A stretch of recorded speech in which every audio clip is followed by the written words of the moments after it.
암이 잘 걸리기도 하지만 암이 좀 더 악화될 수 있는 그런 요인이 있어요.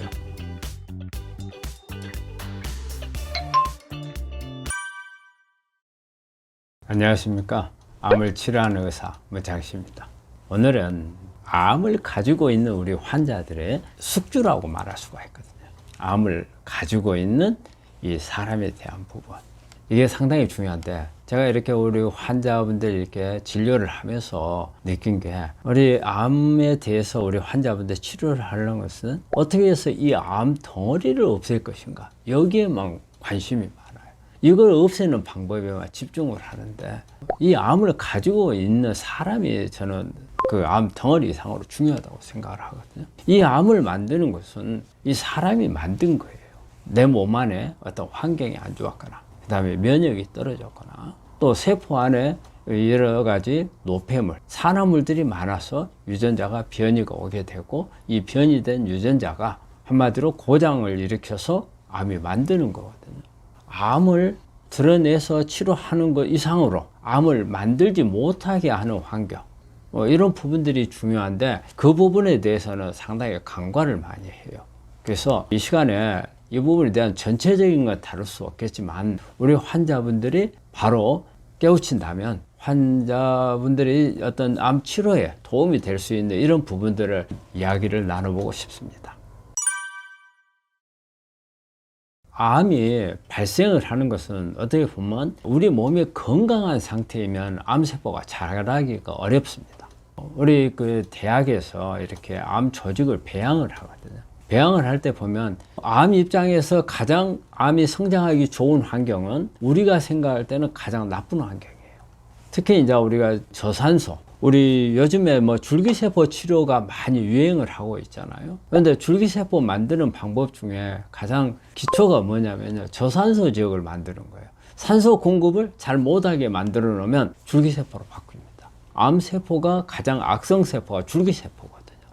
그래서 우리 몸 안에 산소가 부족하게 되는 이런 환경, 이런 환경이 되면은 어떤 암도 발생을 할 수가 있고, 또 암도 줄기세포 쪽으로 발생을 할 수가 있거든요. 이렇듯이 우리 암이 살기 좋은 환경이라는 것은 우리가 생각할 때는 우리 건강에는 가장 나쁜 환경, 어떤 저산소 환경이라든지, 몸 안에 어떤 산성화가 되어 있다든지, 아니면 어떤 중금속 같은 게 우리 몸 안에 축적이 되어 있다든지, 어떤 우리 몸 안에 만성 세포에 염증 같은 게 많이 있다든지, 또 혈관 같은 게 우리 뭐 고지혈증이나 뭐 이런 부분이 있어서 혈액순환이 잘 안 되게 되는 그런 환경이라든지, 내 몸 안의 환경도 있겠지만 내 주변 환경들이 암을 일으킬 수 있는 다양한 발암 물질들을 우리 몸 안에 들어올 수 있는 그런 환경에서 산다든지, 이런 부분들이 암이 클 수 있는 환경이 되는 거죠. 이걸 뭐 체계적으로 이야기하기보다도 한번 이렇게 생각을 해볼 필요가 있죠. 환경은 첫째, 이제 모발 검사 같은 걸 하게 되면 우리가 이제 중금속 같은 게 나오고, 그 다음에 이제 또 이제 미네랄들이 좋은, 우리 몸에 필요한 미네랄들이 부족한가 부족하지 않는가, 그리고 이제 중금속들이 있는가 없는가, 이런 부분들을 살펴보면, 특히 이제 중금속 같은 경우는 발암물질이잖아요. 그리고 이제 중금속 중에서 수은 같은 경우는 면역을 떨치죠. 즉 갑상선 기능을 장애가 오도록 만들거든요. 그러면 갑상선 기능이 떨어지면 결과적으로는 미토콘드리아의 에너지를 만드는 시스템이 제대로 작동을 하네요. 그 면역 세포도 작동을 하려면 미토콘드리아 기능이 좋아야 되는데 그렇지 못하니까 결과적으로 면역 세포도 약해지고, 그래서 한마디로 면역이 떨어지는 이런 부분들. 이렇기 때문에 우리가 모발 검사를 해가지고 이런 부분들을 파악을 하면은 중금속도 발견할 수가 있고, 그 다음에 미네랄 부족한가, 어떤 미네랄이 뭔가 잘못되어 있는가, 이런 부분들도 알 수가 있고요. 그리고 또 하나는 이렇게 산성도 검사를 하면은 우리 몸 안에 산성화가 돼 있는가 안 돼 있는가, 사실 우리 암 환자들한테 이게 상당히 중요하거든요. 아마 여러분들도 잘 아실 거예요. 몸을 산성화 만들면 안 좋다, 알칼리화를 시켜야 된다 해가지고 여러분들 뭐 알칼리수도 먹고 뭐 야채 먹고 뭐 많이 하시잖아요. 근데 내 몸이 정말 산성화가 돼 있는가 안 돼 있는가, 이런 것도 검사를 할 수가 있죠. 보통 여러 가지 검사를 할 수가 있는데, 우리가 혈액 검사로도 산성화 체크할 수가 있고, 그 그 다음에 소변을 가지고 체크할 수도 있고, 그리고 타액, 침을 가지고 할 수가 있는데, 여러분들이 생각할 때는 가장 정확한 게 혈액의 산성화를 하면 제일 정확하지 않겠나 생각하고, 그렇지 않으면 소변 이런 쪽이 생각하겠죠. 근데 오히려 혈액이나 소변은 우리가 참고하기는 오히려 더 안 좋고요. 되게 이제 침을 가지고 타액을 하는 경우가 이제 오히려 훨씬 더 정확한 산성화를 알 수가 있겠고요. 그리고 또 우리가 혈액 검사를 하면 염증 소견들을 많이 알 수가 있어요. 뭐 LDH라든지 CRP라든지 그다음에 ESR이라든지 그다음에 알칼리인 포스파타제라든지, 그리고 요즘에 와서 특히 더 중요한 게 인터루킨 6라는 게 있어요. 인터루킨 6는 우리가 꼭 필히 체크를 하는데, 그 이유는 우리가 인터루킨 6는 염증성 지표입니다. 지표지만은 암하고 관련된 염증을 우리가 유추해 볼 수 있는 아주 중요한 부분이거든요. 그래서 인터루킨 6 같은 거는 한번 꼭 체크를 한번 해 보셔야 되고, 그리고 또 우리 몸 안에 어떤 면역 상태를 한번 또 봐야죠. 그럼 그것도 일종의 우리 몸 안의 환경이거든요. 내 몸 안의 면역이 좋아야 암세포를 죽일 수가 있기 때문에. 그리고 또 하나 봐야 될 부분은 장을 봐야죠. 장 기능을. 우리가 장내 미생물 검사 같은 것을 하면 알 수가 있거든요. 또 유기산 검사 같은 걸 하더라도 알 수가 있어요. 장은 미생물이 어떻게 분포해 있느냐, 이게 중요하거든요. 유해균들이 많게 되면 그만큼 내거 장 내에서 좋은 우리 몸에 건강한 몸을 유지하기 위한 다양한 물질들을 만드는데, 장내 미생물들이 나쁜 균이 되어 있으면 그런 걸 많이 못 만들죠. 유해한 물질들을 만들게 돼서 암을 일으키는 발암 물질 같은 것을 우리 몸 안에 들어오게 할 수도 있고, 또 면역을 떨쳐버리는 이런 부분들이기 때문에 장 기능도 봐야 되는 거고, 또 하나 중요한 거는 스트레스 같은 걸 좀 봐야 됩니다. 스트레스에 대한 자율신경을 테스트를 해보시는 게 좋고요. 이런 부분도 다 우리 몸 안에 있는 환경이거든요. 수면에 관한 것을 한번 체크를 해서 우리 수면 질이 좋은가 안 좋은가, 그 다음에 잠을 충분히 자는가 안 자는가, 이런 부분들도 우리 몸의 체내 환경을 암하고 관련돼서도 체크를 해볼 필요가 있습니다. 그 외에도 뭐 여러 가지 있겠지만, 대표적으로는 뭐 이 정도 검사를 하면은 어느 정도 내 몸 안의 상태는 파악을 할 수 있으리라고 생각합니다. 암을 치료하고자 하는 우리 환자분들이 관심을 갖는 건 되게 이제 암 덩어리를 제거하는 거. 그래서 현대의학적인 부분들, 수술, 항암, 방사선에 관심을 많이 갖죠. 그리고 또 이런 치료를 함으로써 암종별로 어느 정도 예후가 나온다, 통계가 나와요. 그렇지만 어떤 암도 이것만 해가지고 100% 완치된다는 100%가 안 나와요. 그럼 뭔가 부족하다는 뜻이거든요. 이 부족한 부분이 뭐겠느냐 이거죠. 왜 이게 100%가 안 나오고 뭐 60%, 70%가 나오고 하는 거겠어요. 수술이나 항암, 방사선만 가지고는 다 부족하다는 거죠. 그러면 뭐에 차이가 있었느냐? 이 수술이나 항암, 방사선은 한마디로 내 암을 죽이는 데만 포커스가 맞춰져 있는 겁니다. 그런데 생기지 않게끔 하는 거. 그 다음에 내 스스로 내 몸 안에서 뭔가 암에 저항해서 싸울 수 있는 힘들, 이런 부분들, 특히 이제 면역이나 어떤 이제 유전자라든지 이런 부분들이겠죠. 이제 이런 부분들, 암세포가 살지 못하게 할 수 있는 그런 환경적인 부분들, 이런 부분들은 이 통계 자료에 포함이 안 된 거거든요. 근데 이제 이런 부분들이 같이 이렇게 현대의학적인 부분하고 같이 되어야 되는데, 그 부분이 빠지다 보니까 어때요? 암종별로 예후가 다르고, 또 이 암이 우리 내 몸 안에서 만드는 환경이 있거든요. 환경. 그리고 어느 자리에서 시작을 했느냐, 이런 부분들에서 예후가 달라지는데, 여기에 보조해 줄 수 있는 이런 환경적인 부분이 잘 관여를 한다면 지금보다 훨씬 더 좋은 예후를 보여줄 수가 있죠. 근데 우리 환자분들이 그 점에 대해서는 깊게 생각을 못 해요. 근데 또 한편으로는 이런 부분도 있어요. 오히려 이제 양극으로 가는 거예요. 아, 이런 부분이 중요하니까, 암을 키우는 내 몸이 중요하니까 이쪽으로만 나는 하겠다. 그럼 이게 자연치유하는 분들이 되는 거고, 이거는 효과가 미미해. 급한데 큰 불을 꺼야 되는데 호미 갖고 할 틈이 없어. 나는 포크레인만 가지고 할 거야. 하다 보면 현대의학적인 부분들, 이런 부분인데 절대 그렇게 해갖고 되는 건 아니거든요. 항상 저는 합쳐야 된다고 생각해요. 암 덩어리를 없애주는 가성비 좋은 치료가 현대의학이니까 그걸 쓰고, 현대의학은 약간 터프하다고 생각하면 돼요. 포크레인을 하다 보면은 이렇게 깨끗하게 마무리를 못해요. 이 마무리는 통합의학을 통해서 자연치유와 여러 가지 과학적인 데이터를 가지고 있는 이런 통합의학 자료들을 이용한 치료법들을 같이 겸해서 하면 지금 현재 이렇게 발표되고 있는 통계 자료보다는 훨씬 더 높은 효과를 낼 수가 있겠고, 그리고 환자들이 이런 부분들을 좀 더 깊게 생각을 하고 여기에 대한 중요성들을 좀 더 인식을 했으면 합니다. 암세포는 우리가 이제 환경 중에서 가장 이제 살기 좋은 환경이 산성화예요. 암세포가 이제 정상세포는 아니잖아요. 일종의 약간 변했어요. 내 몸에 있는 정상세포가 변했지만 이거는 일단은 변한 거예요. 그러니까 어떻게 보면은 내 정상세포가 이물질로 바뀌었다고 생각을 해야 돼요. 그러면 우리 면역은 이 이물질에 대해서는 공격을 하게 돼 있어요. 공격을 하는데 우리 몸에서 공격을 하지 않는 경우가 있어요. 면역세포가. 그게 바로 산성화예요. 산성화 때는 이 세포에 대해서 공격을 안 해요. 우리 그 인간 종족을 유지하기 위한 우리 유전자 시스템에 코딩이 돼 있는 부분이에요. 산성화 상태가 돼 있을 때는 유일하게 공격을 않는 경우가 우리 임신할 때 태아에 대한 부분이거든요. 태아가 어떻게 보면 우리 엄마 몸에서 보자면 이물질이에요. 아빠 그 절반, 엄마 그 절반. 그렇지만은 애를 갖다가 우리 몸에 있는 면역세포가 공격을 하지는 않잖아요.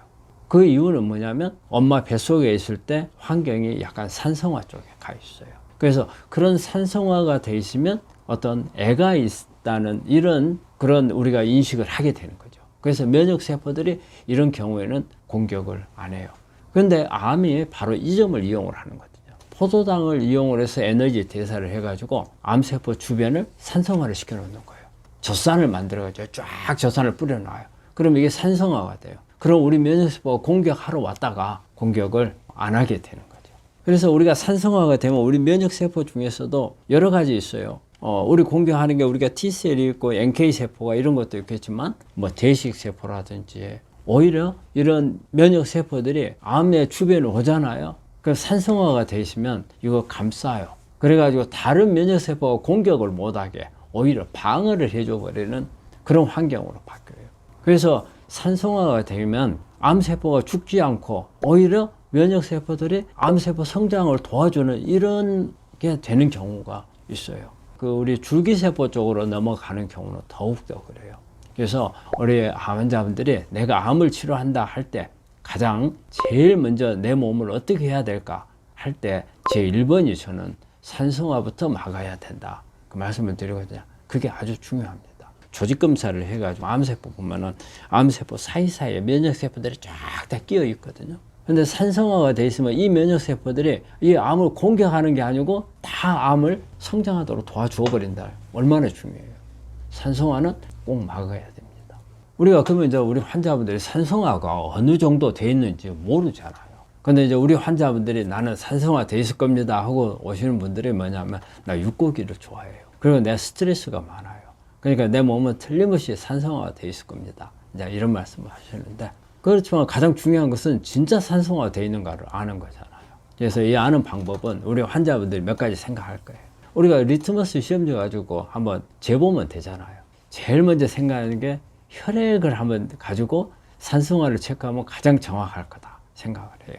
근데 혈액은 변하지 않아요. 혈액의 산성화는 7.35에서 7.45 사이에 폐하를 유지를 해요. 이건 절대 벗어나지 않아요. 내 몸에 어떤 환경이 돼 있더라도 혈액에서만큼은 이것을 유지를 하게끔 돼 있어요. 근데 만약에 이 혈액에 있는 산성도가 7.35나 7.45에서 벗어난다. 그럴 때는 이미 그때는 어떤 병적인 상태로 가버린 거예요.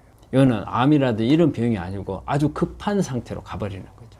그래서 그 유지를 하기 때문에 이걸 측정을 해가지고는 정확하니 내 몸에 산성화가 돼 있는지 안 돼 있는지 측정할 수 있는 그거는 안 돼요. 혈액은. 그 다음에 이제 우리가 생각할 수 있는 게 소변을 생각할 수가 있어요. 환자분들이 의외로 소변 검사를 해보니까 산성화 이야기를 많이 해요. 그리고 또 우리 환자분들이 이야기하죠. 내 소변을 보면 막 거품이 많이 나온다. 그래서 내가 산성화가 돼 있는 모양이다. 거품이 난 것은 산성화가 맞습니다. 우리가 산성화된 소변은 우리 변기에 물에 부딪히잖아요. 소변을 볼 때 부딪히면 거품이 잘 발생을 해요. 그래서 산성화가 돼 있는 것을 그걸 알 수는 있어요. 그런데 이 산성화는 내 몸 전체 산성화를 대변할 수가 없어요. 왜냐하면 우리 혈액 안에 산성 물질들이 많이 들어오게 되면 내 7.35하고 7.45 사이에 유지를 해야 되기 때문에 오버돼서 들어온 이 산성 물질들은 빨리 배출을 시켜야 되는 거예요.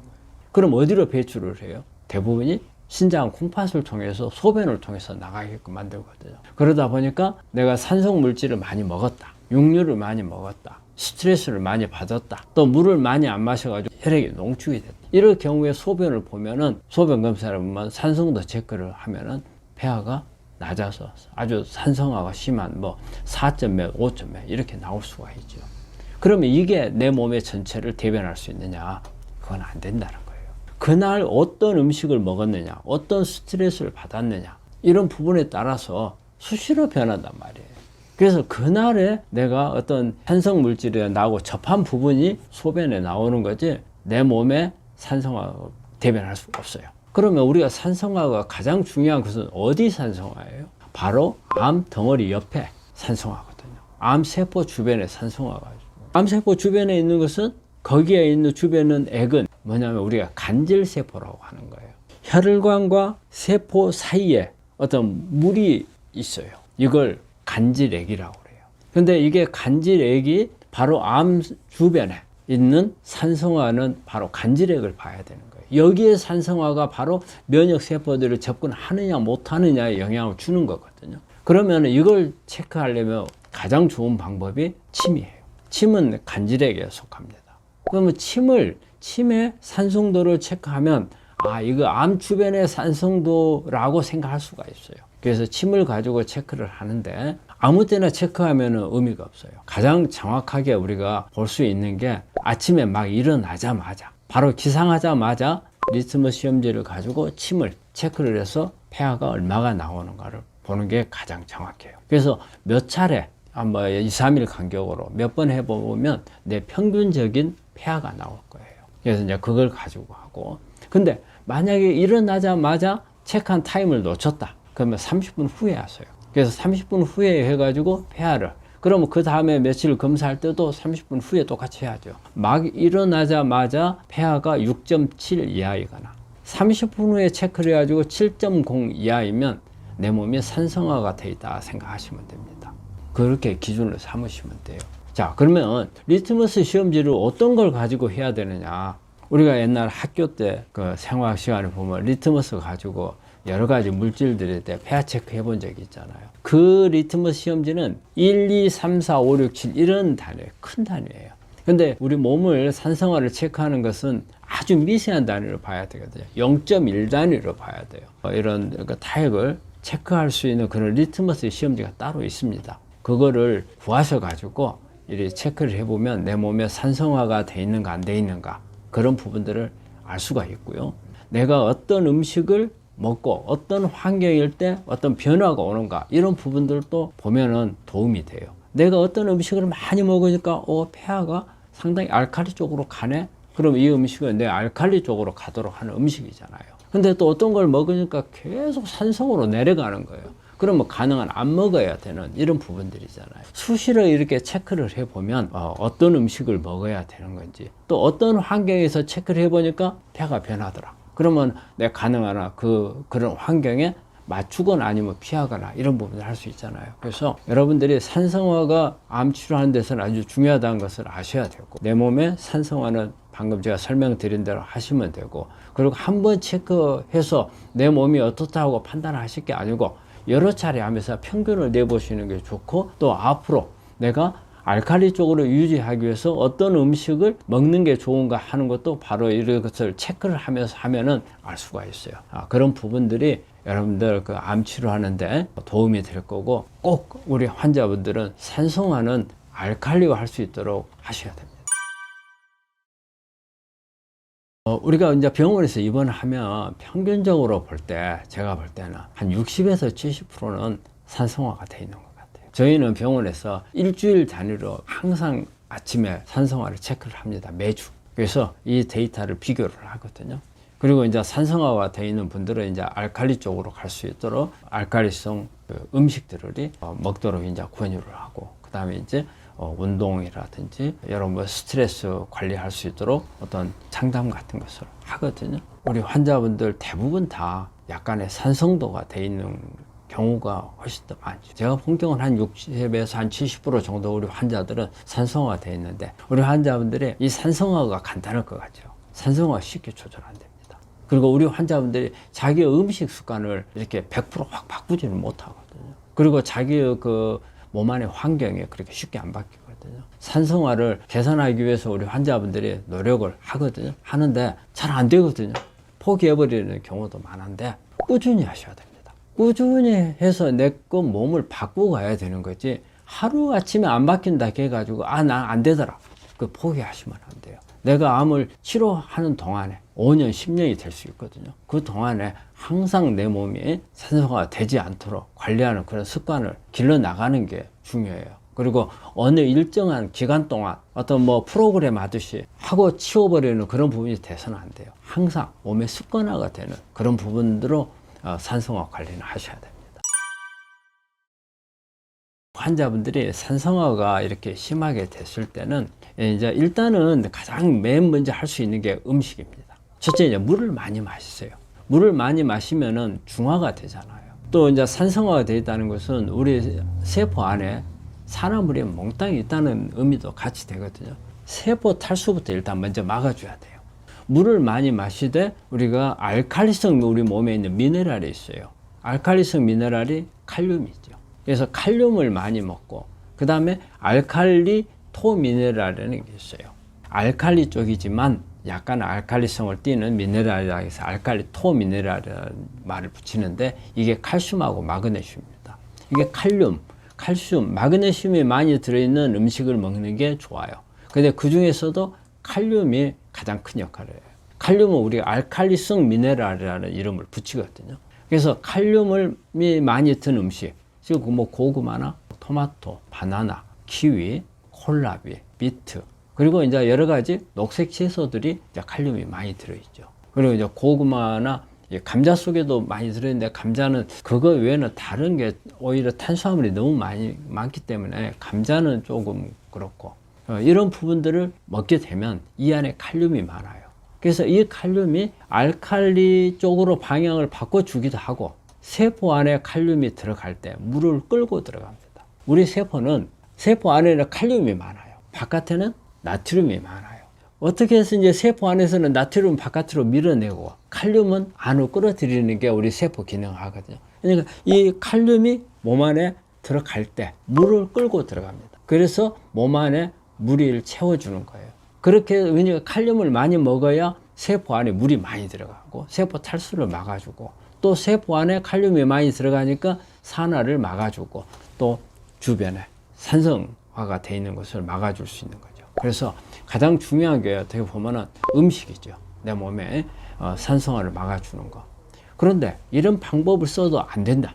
근데 너무 이제 심하다. 우리가 너무 이제 이렇게 심한 경우에는 우리가 탄산수소 나트륨을 수액에다 타가지고 놔주면은 산화를 좀 산성도를 막아줄 수 있는 이런 부분들은 있어요. 일단은 뭐 그 정도까지 할 단계는 이제 우리 대부분은 환자분들이 집에서 이렇게 관리할 때는 그런 부분까지는 필요가 없는 거고, 이제 그렇게 해서 칼륨이 많은 음식을 많이 먹고, 그 다음에 물을 많이 마시고요. 그 외에 이제 운동을 좀 많이 하시는 게 좋아요. 그래서 운동을 해서 우리가 땀을 내면 땀으로 이렇게 노폐물들이 많이 빠져나가잖아요. 그래서 이제 산화물들이 많이 빠져나가고, 그 다음에 혈액순환을 시켜가지고서 산성화를 막아줄 수 있는 이런 부분들. 그리고 이제 스트레스를 만들어지지 않게 하는 것도 하나의 그런 역할을 하고, 또 잠을 잘 자는 것도 영향을 주는 부분들이거든요.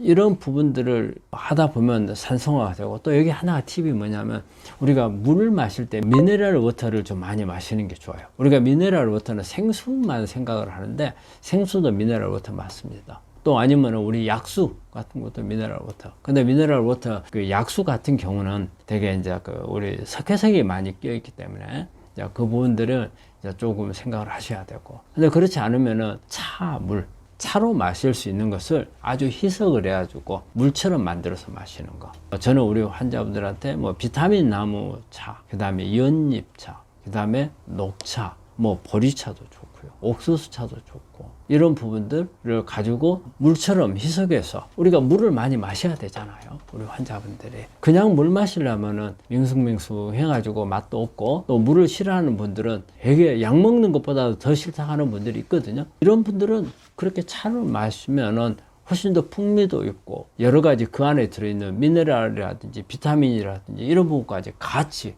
여러 가지를 얻을 수 있는 그런 효과가 있거든요. 그래서 그렇게 물을 수시로 마시는 것도 산소화를 막는 데 도움을 줄 수 있습니다. 맞아요. 우리 환자분들 그 점이 중요한 것 같아요. 뭘 하면은 당장 효과가 보여야 되는 거. 그런데 우리 환자분들이 그 점은 좀 생각을 하셔야 돼요. 하루아침에 효과 보는 건 없습니다.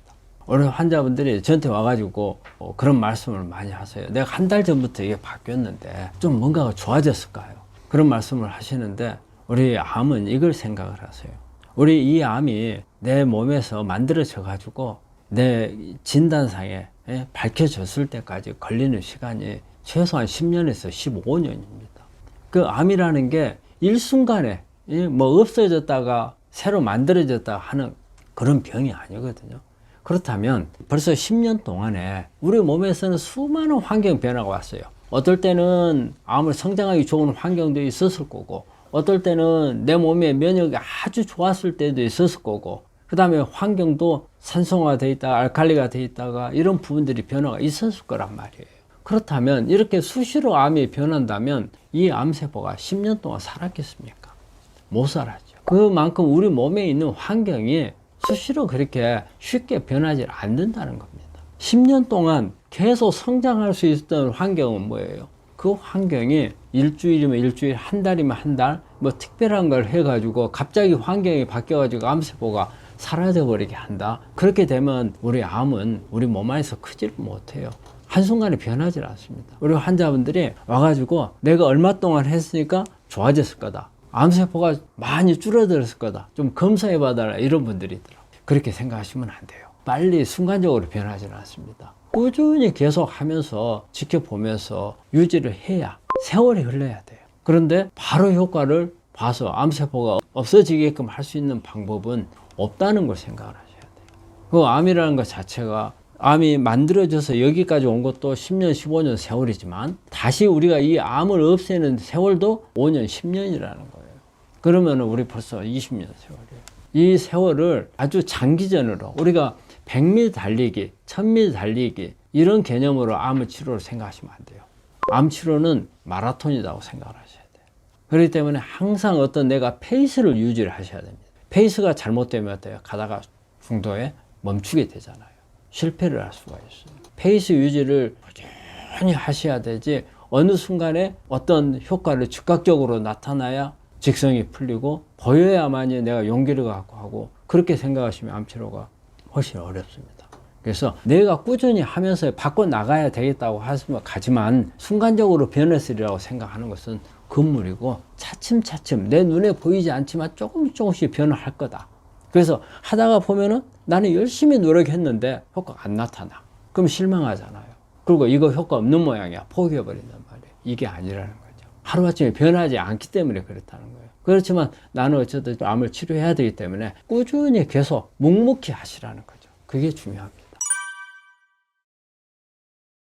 우리 체온하고 암하고 관계는 상당히 밀접해요. 왜 체온하고 암하고 관련이 있는가? 그 다음에 체온하고 면역은 왜 관련이 있는가? 우리 몸이 체온이 높아지는 거, 열이 난다는 것은 어떻게 보면 우리 몸에서는 외부에서 적이 들어왔다고 생각을 하는 거예요.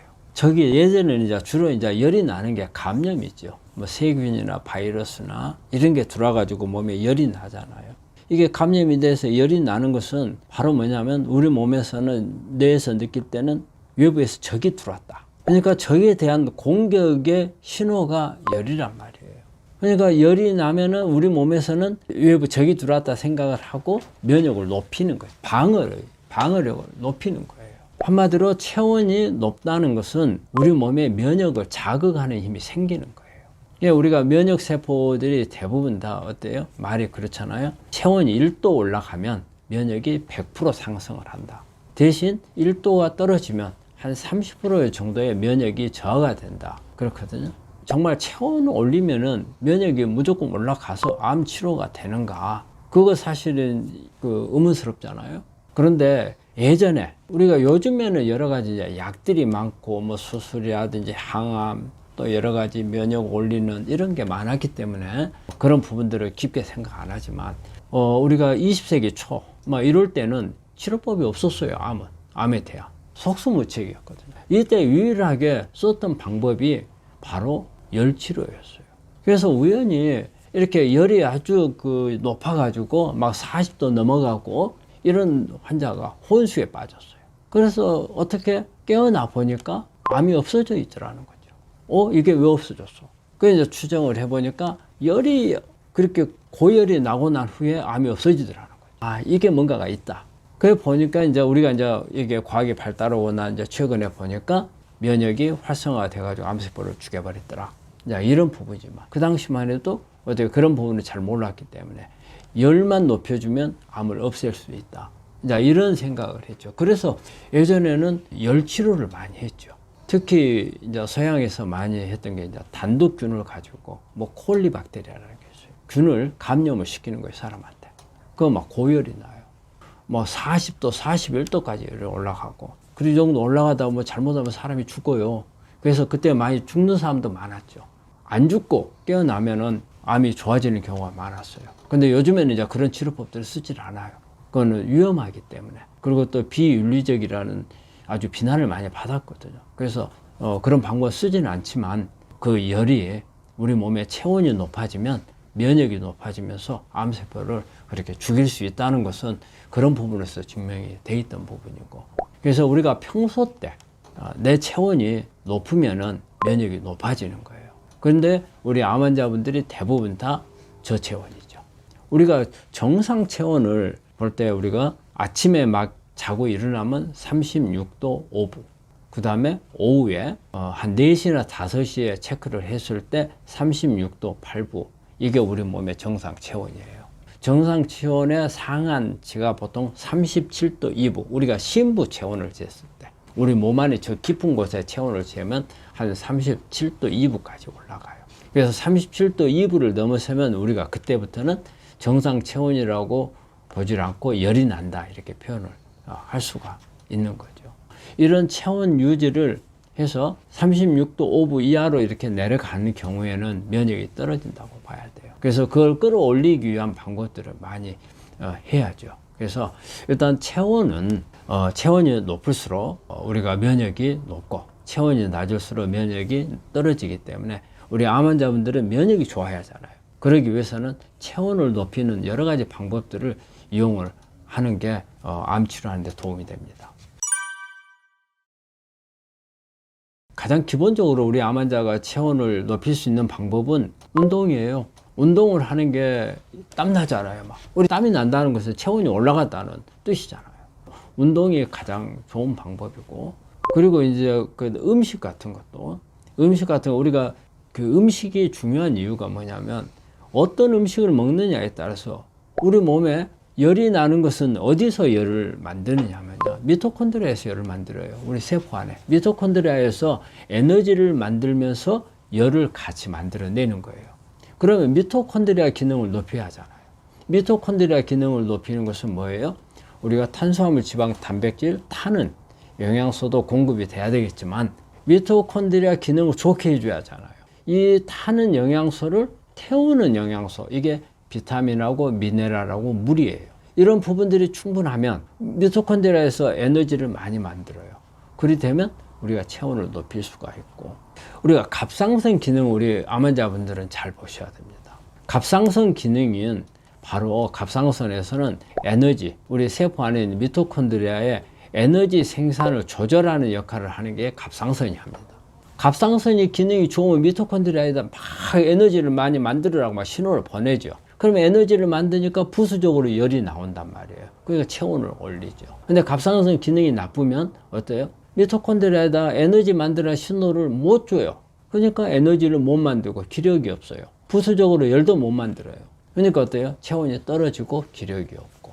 그렇기 때문에 갑상선 기능을 높이는 그런 부분들을 잘 하셔야 되고. 그래서 이제 우리가 내적으로 이제 할 수 있는 이런 부분들인데, 그 외에 내가 이렇게 해가지고 내 몸 안에서 내적으로 열이 많이 안 만들어진다. 이런 경우에는 외적인 부분을 좀 주는 게 좋죠. 우리 암 환자분들은 지금 일단은 암을 치료해야 되는 입장이기 때문에.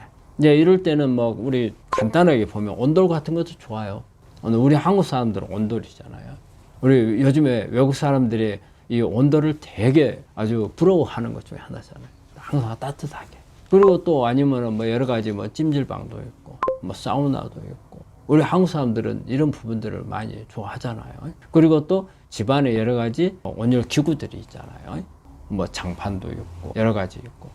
그런데 이런 부분들은 대개는 보면은 신부열을 올리기가 어려워요. 겉에열이에요. 겉에열. 근데 우리가 암은 신부에 있어요. 저 안쪽에 있잖아요. 그러니까 우리가 이런 부분들을 하면서 체온이 조금씩 올라가가지고 도움을 줄 수가 있지만, 저 신부까지 막 체온을 끌어올리지는 못하는 약간의 단점은 있어요. 그래서 이제 우리 암 환자분들이 신부까지 올리기 위한 방법들을 찾다 보니까 온열 치료라는 게 나온 거죠. 그래서 이제 고주파 치료를 하게 되면, 우리가 고주파가 우리 피부를 뚫고 저 깊은 데까지 들어가요. 저 깊은 곳에 있는 암 주변에서 열을 높이죠. 40도, 41도 이상의 열을 높여가지고, 그리 되면 암세포가 살지 못하고 죽어요. 정상세포는 혈액순환이 좋으니까 41도 가더라도 바로 열을 빼내버려요. 근데 암세포는 혈관이 별로 없어요. 그래서 열을 갖다가 분산을 못 시켜요. 그래서 결과적으로는 암세포가 죽게 돼요. 그러면서 또 주변에 열이 퍼지면서 이 열이 체온을 상승을 시켜서 내 거 면역을 높이게끔 하는 그런 부분들이 있고, 또 전신 온열 치료 기구들 중에서도 이렇게 원적 개선이나 이런 거는 깊게 들어가지 못하거든요.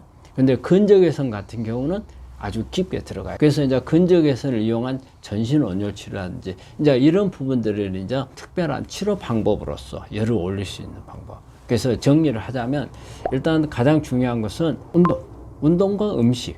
이게 가장 중요할 거라고. 일상생활에서 환자분들의 체온을 올릴 수 있는 방법이고, 그 다음에 이제 갑상선이 내 기능이 어떤가 한 번 정도 검사를 해가지고, 갑상선이 나쁘면은요, 어떤 걸 해도, 어떤 음식을 많이 먹어도 체온이 안 올라갑니다. 그렇기 때문에 기본적으로 우리 환자분들의 갑상선 기능을 한 번씩 체크할 필요가 있어요.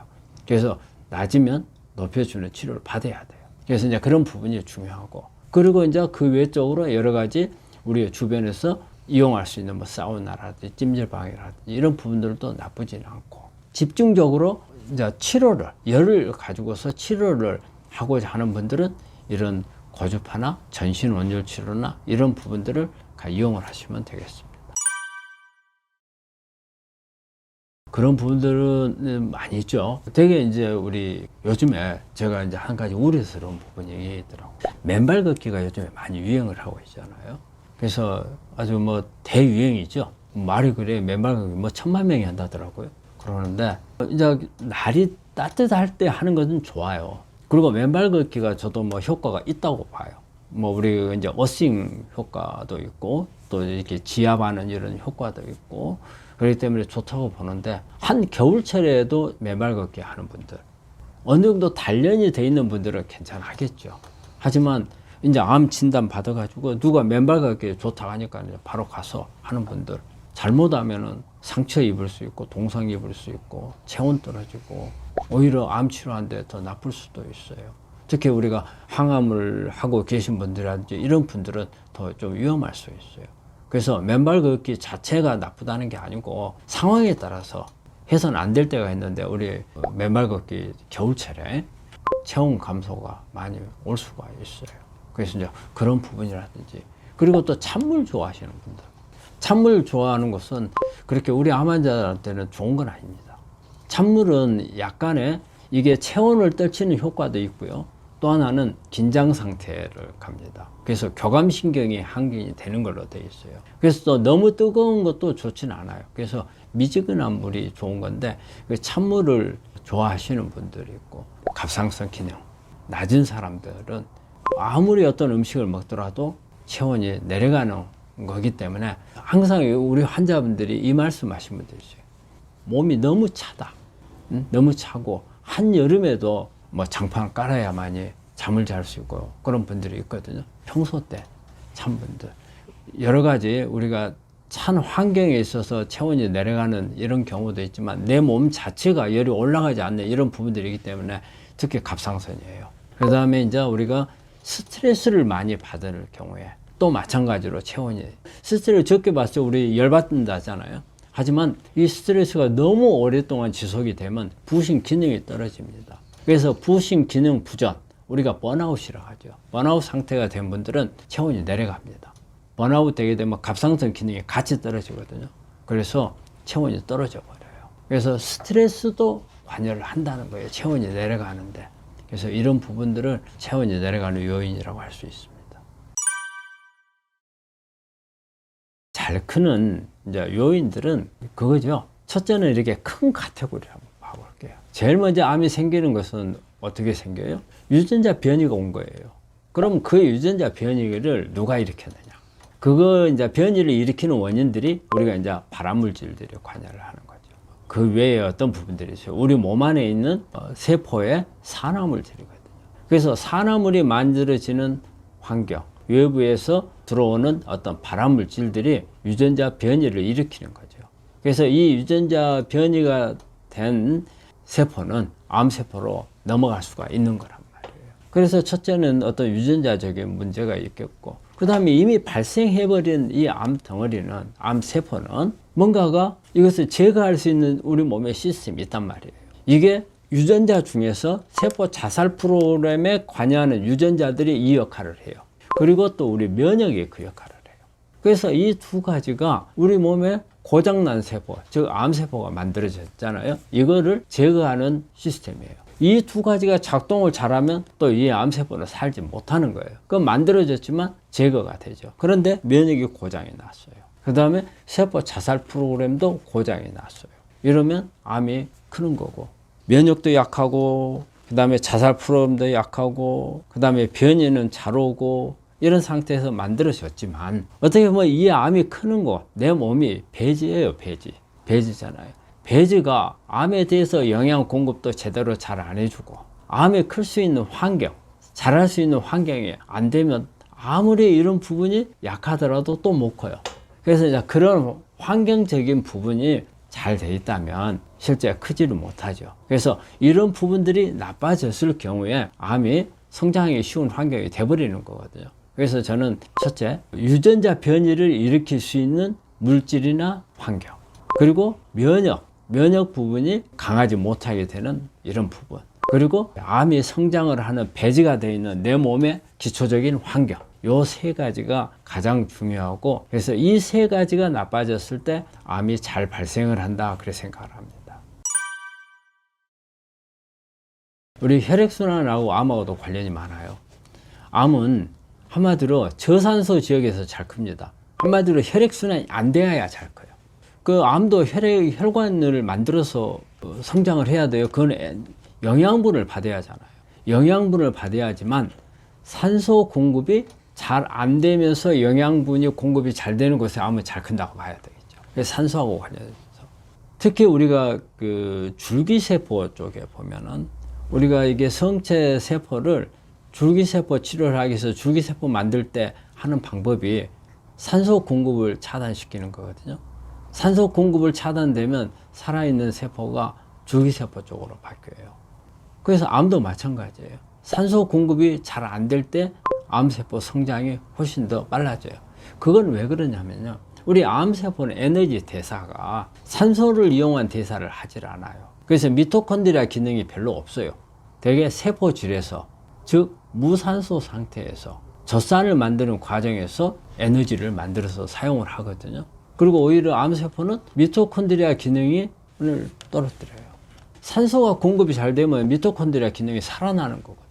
그렇기 때문에 산소 공급이 안 되는 상황이 되어야 암세포는 훨씬 더 잘 자라기 때문에 혈액순환이 잘 안 되면 암세포가 성장하기가 훨씬 좋은 환경이 되는 거죠.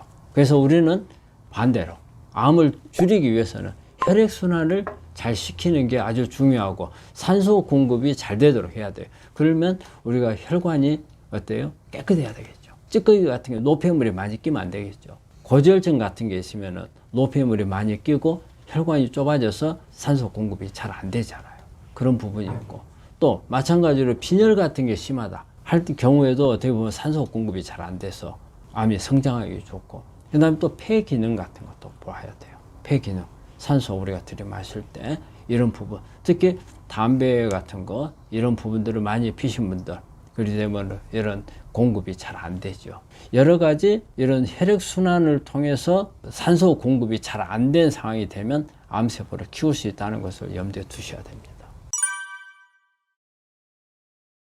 그러니까 이제 우리 혈액순환 개선을 하는 것은 빈혈이 있으면 빈혈을 치료를 해야 될 거고, 그리고 고지혈증 같은 게 있는 경우에 고지혈증이 있으면 고지혈증 약을 먹어서 치료를 해야 될 거고, 혈관을 탄력 있게 하고 확장을 시켜줄 수 있는 이런 부분들은 우리 이제 오메가3 같은 것을 먹게 되면은 우리 이제 동맥경화를 억제를 하고 혈관의 탄력을 높이고 혈관을 확장해주는 이제 이런 부분들이 있을 거고, 그래서 우리 특히 이제 우리 혈소판 같은 게 이제 응고가 잘 되는데, 이런 혈소판이 정상적인 기능을 할 수 있도록 도와주는 이런 방법들이 이제 도움이 된다고 생각합니다.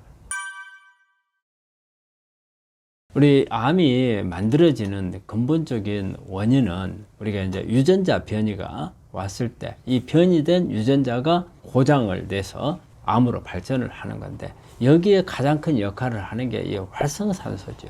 세포 안에 미토콘드리아에서 에너지를 만드는 과정에 여러 가지 산화물들이 나와요. 산소를 이용한 산화물들이 나오는데, 우리 몸에서는 이 산화물이 여러 가지 안 좋은 역할을 안에서 주변에 있는 조직들을 손상을 주기 때문에 ROS라는 물질로 이렇게 변환을 시켜요. 임시적으로 일단 찌르고 다니는 손상을 주는 기능을 막기 위해서 ROS라는 것을 만드는데, 그 반응성 산화물질이라고 하는데, 이게 이제 주로 활성산소예요. 근데 이게 일단은 급한 불은 껐는데 이게 오히려 사고를 많이 쳐요. 유전자 변이를 일으키는 것은 이제 이런 활성산소가 유전자 변이를 일으켜서 암을 만들거든요. 어떻게 해서든지 이걸 빨리 해야 되거든요. 이런 과정을 거쳐야 되는데, 바로 이 활성산소가 됐을 때 이게 한마디로 유전자를 갖다가 변이를 일으켜서 이 변이된 유전자가 암세포가 되는 거죠. 그렇기 때문에 암세포를 만들지 않기 위해서는 이 활성산소가 만들어지는 것을 막아야 되는 겁니다. 우리 몸 안에서 해독하는 과정이 있어요. 1단계, 2단계, 3단계 과정이 있거든요. 이 과정이 체계적으로 잘 이루어져야 돼요. 그러면 활성산소가 제거가 돼요. 우리 몸의 미토콘드리아에서는 항상 에너지를 만들다 보니까 산화물을 계속 만들어내는 거예요. 그러니까 이 만들어진 산화물을 제거를 못하면 이게 몽땅 쌓이게 되죠. 그러면 우리 몸 안에서 사고를 치죠. 근데 이제 우리가 단계를 한번 볼게요. 1단계는 대개 막 만들어지는 산화물을 제거하는 것은 대개 비타민C가 그 기능을 많이 합니다. 1단계에서는 비타민C가 일단 이 막 만들어진 이 산화물이 사고를 못 치게 하기 위해서, 쉽게 표현하면 이렇게 창을 만들어 찌르고 다닌다고 한번 생각을 해보세요. 막 찌르고 다녀요. 그럼 이걸 못 찌르게 하려면 가장 쉬운 게 뺏어버리거나 아니면 휘어놓으면 되잖아요. 그러면 우리 비타민C는 이 막 찌르고 다니는 창을 꺾어 놓는다고 생각하시면 돼요. 그럼 일단은 못 찌르잖아요. 근데 이게 휘어놓은 거예요. 조금 지나면 휘어놓은 게 다시 펴져요. 그래서 펴지지 못하게 해야 되거든요. 그래서 일단 꼬부려 놨어요. 근데 이 꼬부려진 놈이 우리가 보통 말하는 활성산소예요. 이게 ROS라고 해가지고 반응성 산화물이란 우리말로 하자면 그 용어로 쓰거든요. 이게 활성산소. 근데 실제 유전자 변이를 일으키는 것은 요놈들이에요. 막 만들어진 산화물이 아니고, 막 만들어진 산화물 찌르고만 다니지 그 역할을 안 해요. 그러니까 이 활성산소, 이놈이 사고를 치는 거거든요. 그러니까 이놈을 빨리 빼내야 돼요. 그게 이제 2단계 해독이에요. 한마디로 이놈들을 지금 구부러져 있어요. 그러면 펴지기 전에 이놈들을 어디를 격리를 시켜야 돼요. 그래서 뭐 어디 차에다 실던가 뭐 창고에다 집어넣던가 이걸 해야 돼요. 바로 이게 2단계 해독이에요. 그래서 이놈들이 펴지기 전에 격리를 시키는 과정. 이게 되게 이제 글루타치온이나, 그 다음에 우리가 여러분들 황 종류, 우리가 배추라든지 무라든지 보면은 약간 톡 쏘는 맛 있잖아요. 마늘이라든지 톡 쏘는 맛 있잖아요. 이게 황이에요. 이런 황들이 그런 2단계 해독을 감당을 해요. 그래서 2단계 해독을 싫어하는 거예요. 그 그 다음에 이제 3단계 해독은 여러분들 우리 몸 안에 있으면 안 좋잖아요. 안 좋기 때문에 여러분들을 바깥으로, 몸 바깥으로 끄집어내는 거예요. 특히 이제 몸 바깥으로 끄집어내는 것은 간이나 신장이나 장이나 이런 데 통해서 바깥으로 끄집어내요. 이게 3단계예요. 그래서 1단계, 2단계, 3단계 해독이 잘 되어야 돼요. 근데 방금도 이야기했죠. 암을 만드는 것은 2단계 이게 물질이란 말이에요. 활성산소는. 여기서 이걸 생각해 볼 수가 있어요. 이걸 많이 만들어지면 안 되겠죠. 오히려 1단계가 너무 강하면은 1단계 해독이 너무 강하면 활성산소가 너무 많이 만들어지는 거예요. 그러니까 1단계 해독이 강하고 2단계 해독이 약하면은 안 좋은 거예요. 1단계 해독이 강하면 활성산소가 막 몽땅 만들어져요. 그거 빨리빨리 빼내줘야 돼요. 2단계 해독에서. 근데 2단계 해독이 잘 안 돼. 활성산소만 막 계속 쌓이는 거예요. 그래서 이런 경우 다 안 좋아요. 우리가 해독을 여러분들이 항산화제를 쓴다 할 때도 이런 부분들 잘 고려를 해야 됩니다. 1단계 해독을 높이는 거, 그 다음에 2단계 해독을 높이는 거, 이 부분이 원활하게 잘 돼야 되는데 어느 하나가 밸런스가 깨지게 되면 이게 또 문제가 돼요. 그래서 저는 우리 환자분들이 1단계 해독에 관여하는 부분을 너무 막 2단계 해독이 약한데 너무 강하게 하는 거, 이거는 그렇게 바람직한 건 아니거든요. 우리가 해독을 하고 한다 하더라도, 활성산소를 제거하고 한다 하더라도 이런 부분들도 좀 고려를 해 보셔야 되는 겁니다. 우리 환자분들이 보내주신 댓글에 대한 답을 하도록 하겠습니다. 우리 짜샤란 분이 보내주셨네요. 튀김 종류 감자튀김 먹으면 바로 졸립고 피곤합니다. 박사님, 인슐린과 당뇨약이 관련이 있습니까? 어떤 종류의 인슐린인지 모르겠지만 만약 그렇다면 당뇨 환자는 암에 걸릴 확률이 더 많다는 결과가 아닐까요? 당뇨약 끊어야겠네요. 제가 해석하기는 감자튀김을 이렇게 튀김을 많이 먹으니까 당이 올라갈 거고, 그러다 보면 이제 당뇨약을 먹을 거고, 그러면 이제 인슐린이 상승할 거고, 당뇨약을 끊는 게 오히려 나은가, 이제 이런 질문이신 것 같은데, 감자튀김 먹으면은 뭐 당 올라가죠. 이분이 아마 당뇨가 있으신 분인 것 같은데, 튀김 종류를 먹으면 당은 더 올라가죠. 그리고 튀김은 일단은 트랜스 지방이 있을 수 있기 때문에 암 환자분들은 많이 안 드시는 게 좋고요. 그 다음에 이런 거를 많이 먹게 되면 우리 몸 안에서는 인슐린은 올라갑니다. 인슐린 저항이 생기는 거죠. 우리 혈중 농도가 상승을 할 수밖에 없어요. 왜냐하면 세포 안에 우리 포도당이 안에 들어가야 되는데 문이 뻑뻑해요. 잘 못 들어가. 이거 문을 열고 밀어 넣어주는 게 인슐린이거든요. 그러니까 밀어 넣어주기 위해서 인슐린이 막 올라가죠. 결과적으로 그래도 이게 포도당에 못 들어가니까 이때 어때요? 당뇨약이 보조를 하는 거죠. 그래서 안에다 밀어 넣어줄 수 있는 이제 그런 부분들을 하는 건데, 우리가 되게 암이 있는 분들 중에서 당뇨를 가지고 있는 분들이 훨씬 더 암이 잘 걸리기도 하지만 암이 좀 더 악화될 수 있는 그런 요인이 있어요. 포도당이 혈중 농도가 높아지기 때문에 암은 포도당을 먹고 큰단 말이에요. 그러니까 혈액에 포도당이 많으니까 밥이 얼마나 많아요. 그렇기 때문에 당 조절을 잘 해야 돼요. 되게 우리 암 환자분들 혈당을 떨치는 그런 치료를 잘 하도록 우리가 환자들한테 티칭을 하거든요. 우리가 당뇨가 없는 분들도 가능한 한 혈당이 높아지지 않도록 과식을 하는 것을 금하거든요. 그래서 혈당 수치가 높아지는 것은 좋은 게 아닌데, 이때 여기에서 우리 질문에 한 가지 생각이 되는 게 당뇨약을 끊어야 되겠네요 라는 말씀을 하셨거든요. 그건 아닙니다. 당뇨약을 끊으면 어떻게 돼요? 혈당이 더 올라가겠죠. 더 암은 악화될 수밖에 없죠. 아마 이분 말씀이 이게 올라가니까 인슐린, 당뇨약 속에 인슐린이 들어있어서 인슐린이 많이 들어가니까 인슐린이 암을 키운다고 했으니까 암을 키우지 않겠나, 그 말씀을 하신 것 같아요. 그런데 이제 그런 부분이 안 좋은 영향이 있을 수는 있어요. 하지만 혈당이 너무 올라가면 암을 더 나쁘게 할 수도 있고, 또 암뿐이 아니고 이 당으로 인한, 혈당으로 인한 여러 가지 부작용들이 나올 수 있잖아요. 약은 끊으면 되지는 않습니다. 김선수님께서 보내주신 거네요. 비콤정 먹다가 항암 시작하면서부터 비콤정 중단했는데 먹어도 되나요? 우리 이제 비콤은 비타민 B 콤프 해가지고 비타민 B 복합제제죠. 그래서 항암을 한다고 해가지고 이걸 굳이 중단하실 필요는 없습니다.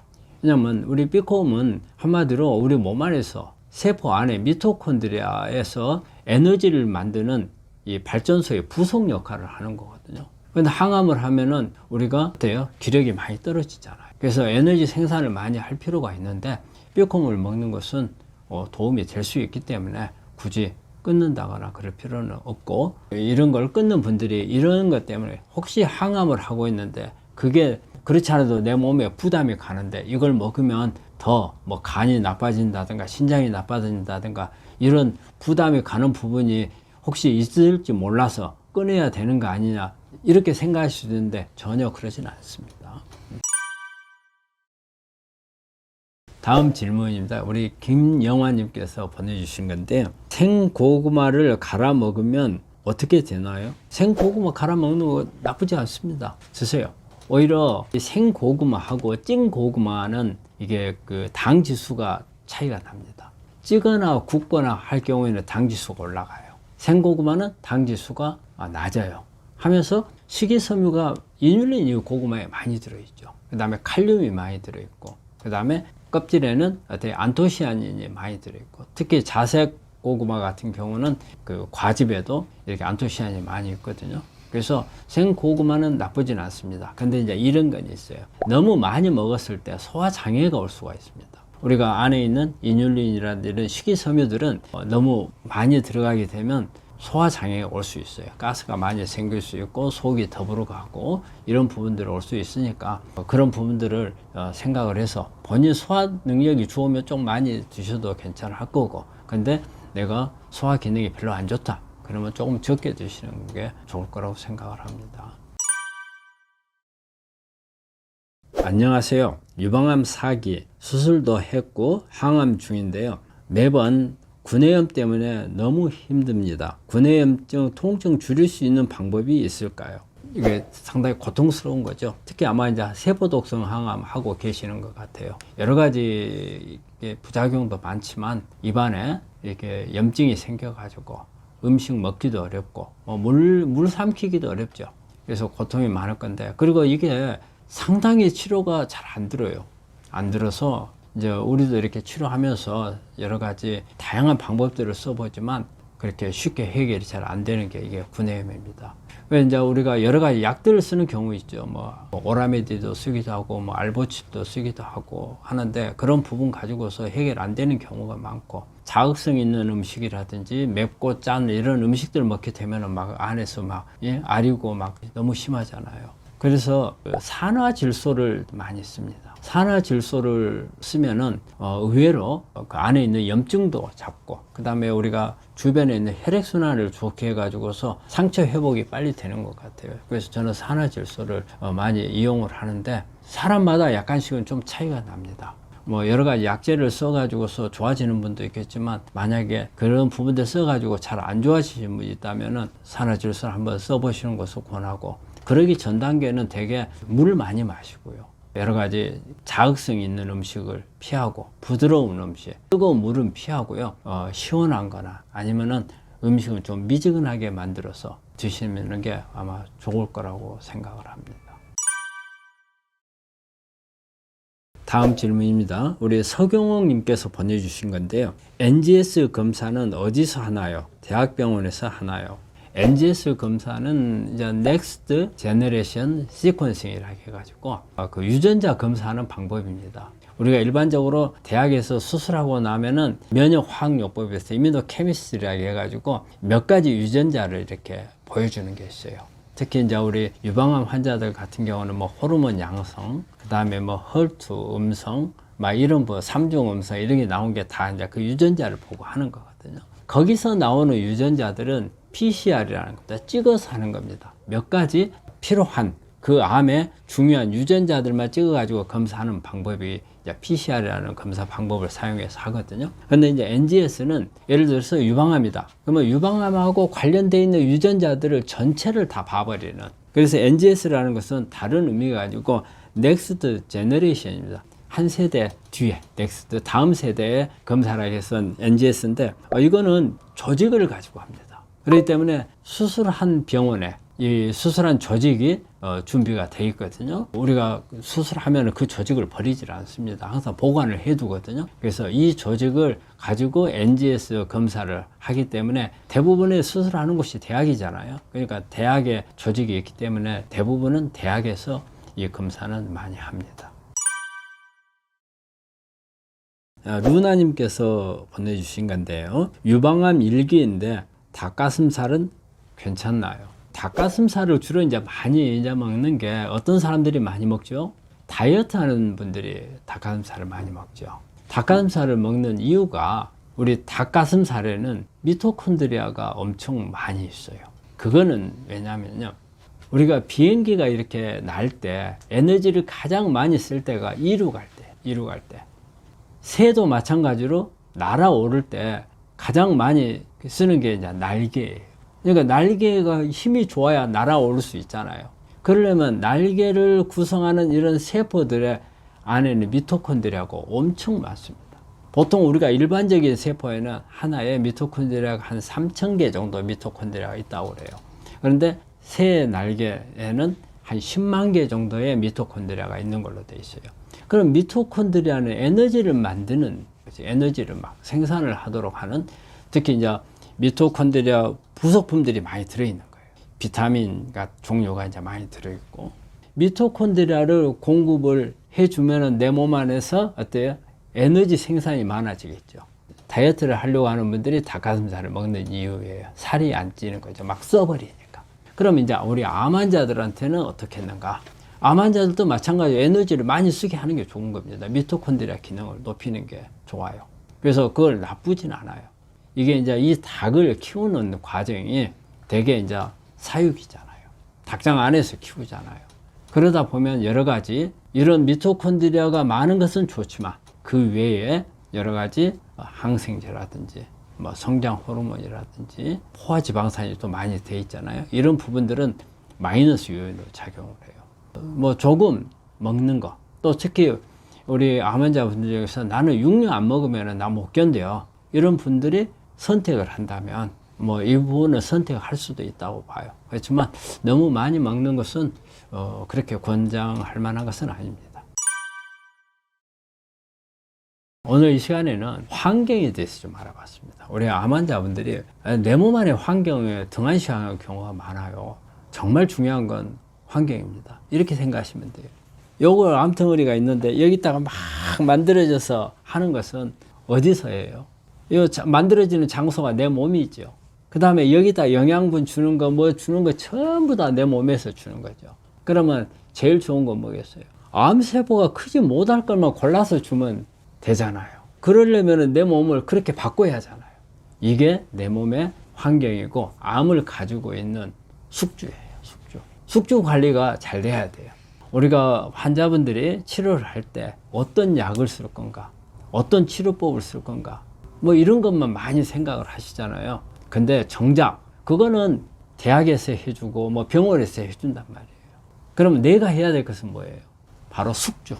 암을 가지고 있는 나가 어떻게 암을 크지 못하도록 영향을 줄 건가? 그건 내가 해야 되는 거죠. 그거를 열심히 해야 되는데 우리 환자분들은 머릿속에는 그건 안중이 없고 무슨 치료법을 찾을 것만 이것만 생각하시잖아요. 근데 그건 아니에요. 그건 거의 맡기는 거고 우리 환자분들은 내 몸 관리를 잘 하시는 게 암을 치료하는 중요한, 오히려 다른 어떤 항암제나 수술이나 그것보다도 더 중요합니다. 이건 장기로 해야 되기 때문입니다. 오늘 이 시간에는 그 점에 대해서 한번 살펴보는 시간을 마련했습니다. 여러분들이 이거 하면서 또 궁금하신 게 있으면 댓글을 주시고 많은 참여 부탁드립니다. 네, 감사합니다.